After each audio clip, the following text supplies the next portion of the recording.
নামের উপরে 3 বার সূরা লাহাব পড়ে যদি আপনি একটা আমল করতে পারেন তাহলে দুশমন চিরতরে শেষ হয়ে যাবে, দুশমন আপনার প্রতি বাধ্য হয়ে যাবে। সূরা লাহাব খুবই চমৎকার একটি সূরা।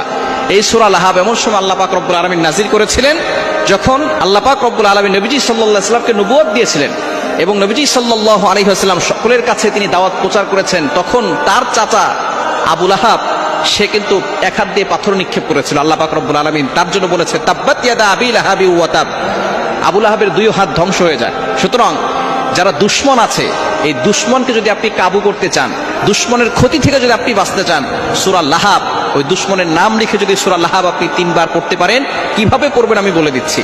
দুশমন এখন আমাদের সমাজে প্রত্যেকটা ঘরে ঘরে প্রত্যেকটা মানুষের আছে। আপনি যত ভালো হবেন তত বেশি আপনার দুশমন হবে। নবীজি সাল্লাল্লাহু আলাইহি ওয়াসাল্লামের দুশমন ছিল আবু জাহেল। নবীজির দুশমন ছিল কি ছিল না? আবু জাহেল নবীজির দুশমন ছিল। নবীজি সাল্লাল্লাহু আলাইহি ওয়াসাল্লামের মতো ভালো মানুষ পৃথিবীতে আর কেউ আসে নাই, আসবেও না। তার মতো মহানবী আর কেউ আসবেনও না এবং আসেও নাই। নবীজি সাল্লাল্লাহু আলাইহি সাল্লামেরও দুশমন ছিল। সুতরাং আমার আপনার দুশমন থাকবে। আপনি যখন ভালো কাজ করবেন, হক কথা বলবেন, সঠিক কথা বলবেন, তখন আপনার দুশমন বেড়ে যাবে। এই দুশমনের ক্ষতি থেকে বাঁচার জন্য দুশমনের নামটা লিখবেন। প্রথমে ওযু করে আমলটা করবেন। কিভাবে করবেন বলে দিচ্ছি। ওযু করে আমলটা করবেন। ওযু করে পবিত্র হয়ে তারপরে আপনি দুশমনের নামটা লিখবেন। লিখে এরপরে আপনি ইস্তিগফার 3 বার করবেন। আস্তাগফিরুল্লাহ রাব্বি মিন কুল্লি যামবি ওয়া আতুবু ইলাইহি লা হাওলা ওয়ালা কুওয়াতা ইল্লা বিল্লাহিল আলিয়্যিল আযীম, এটা 3 বার পড়বেন। এরপরে দুরূদ শরীফ 3 বার পড়বেন। দুরূদ ইব্রাহিম পড়ার চেষ্টা করবেন।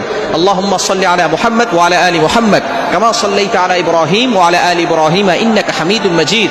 আল্লাহুম্মা বারিক আলা মুহাম্মাদ ওয়া আলা আলি মুহাম্মাদ কামা বারাকতা আলা ইব্রাহিম ওয়া আলা আলি ইব্রাহিম ইন্নাকা হামিদুম মাজিদ, এটা 3 বার পড়বেন। এরপরে সূরা লাহাব 3 বার পড়বেন। বিসমিল্লাহ সহকারে সূরা লাহাব 3 বার পড়বেন।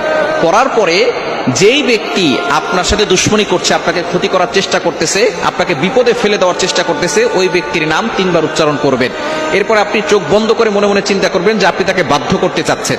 এরপরে আপনি আল্লাহর কাছে দোয়া করবেন যে আল্লাহ, অমুক ব্যক্তি আমার সাথে দুশমনি করছে, আমাকে ক্ষতি করার চেষ্টা করতেছে, আল্লাহ তুমি আমাকে হেফাজত করো, তার ক্ষতি থেকে, অনিষ্ট থেকে আমাকে বাঁচাও। এভাবে যদি আপনি আল্লাহর কাছে দোয়া করতে পারেন, এই দুশমন আপনার বাধ্য হবে, দুশমন আপনাকে কোনো ক্ষতি করতে পারবে না, চিরতরে আপনার সাথে দুশমনি করা বন্ধ করে দিবে।